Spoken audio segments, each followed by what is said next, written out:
تبارك الذي نزل الفرقان على عبده ليكون للعالمين نذيرا. بسم الله الرحمن الرحيم. نحمده ونصلي ونسلم على رسوله الكريم. اما بعد. معزز سامعین اکرام، کل یوم عرفہ ہے، 9 ذی الحجہ ہے۔ ویسے تو اس پورے عشرے کی ہی بڑی فضیلت ہے۔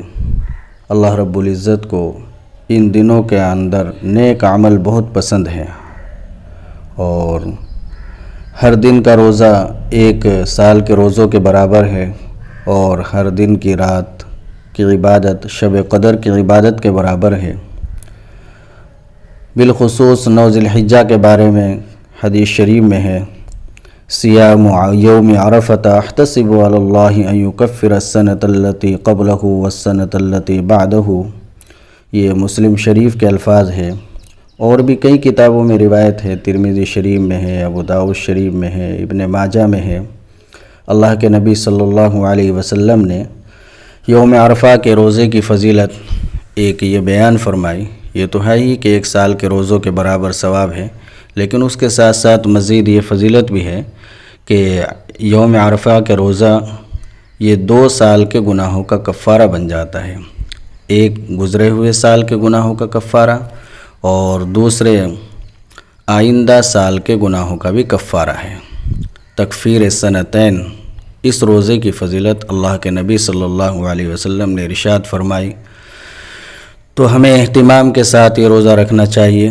خواتین بھی اس روزے کو اہتمام کے ساتھ رکھے، گھر والوں کو بتانا چاہیے، اور معلوم نہیں کہ آئندہ ہمیں اپنی زندگی میں پھر یہ موقع میسر آئے گا یا نہیں۔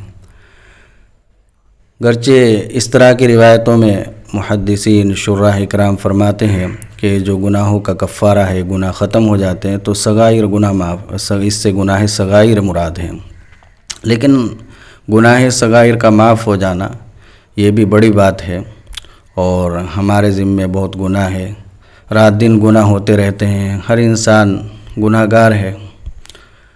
تو ایسا موقع کہ جو ہمارے گناہوں کے لیے کفارہ بن جائے، اس کو حاصل کرنا چاہیے اور اس کام کو کرنا چاہیے۔ اگر آدمی کے ذمے گناہ بھی نہیں ہے تو پھر بھی ایک فضیلت یہ ہوتی ہے کہ اس کے لیے رفع درجات کا سبب بنتا ہے۔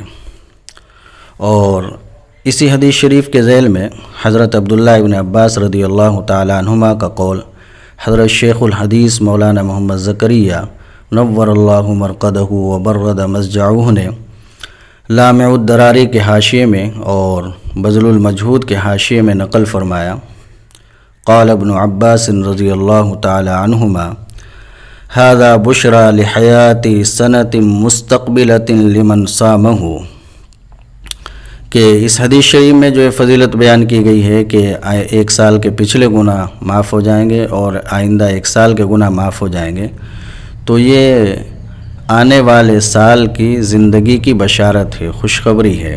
گویا جو یوم عرفہ کا روزہ رکھے گا تو اسے انشاءاللہ اللہ کی ذات سے امید ہے کہ خوشخبری مل گئی کہ 1 سال کی زندگی اس کو اور مل گئی ہے۔ تو یوم عرفہ کا روزہ رکھنے والے کے لیے ایک بشارت یہ بھی ہے کہ اسے آنے والے سال کی زندگی مل گئی ہے۔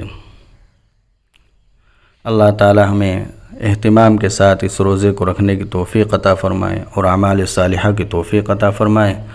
اور کل سے تکبیر تشریق بھی فجر سے شروع ہو جائے گی، تو اس میں سبھی حضرات تکبیر تشریق کا بھی اہتمام کریں، خواتین بھی اس کا اہتمام کریں۔ اس تکبیر کا پڑھنا واجب ہے، اور ویسے بھی چلتے پھرتے اس تکبیر تشریق کا اہتمام رکھیں۔ سنن و نوافل کے بعد بھی یہ تکبیر تشریق پڑھیں، فرضوں کے بعد تو پڑھنی ضروری ہے ہی، واجبی، لیکن ویسے بھی سنن و نوافل کے بعد چلتے پھرتے اٹھتے بیٹھتے تکبیر تشریق کا خوب اہتمام رکھیں۔ اللہ تعالی ہم سب کو عمل کی توفیق عطا فرمائے۔ وآخر دعوانا الحمد للہ رب العالمین۔